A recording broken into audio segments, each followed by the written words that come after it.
What do you call the triangular upper part of a building in classical architecture, typically surmounting a portico of columns?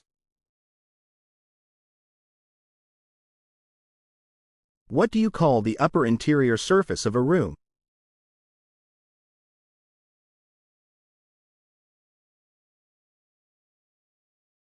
What do we call a covered walk in a convent, monastery, college, or cathedral, typically with a wall on one side and a colonnade open to a quadrangle on the other?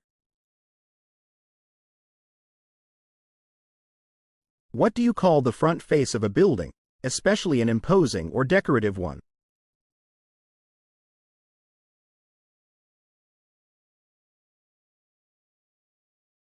What is the name for a large, open interior area within a building, often featuring a glass roof?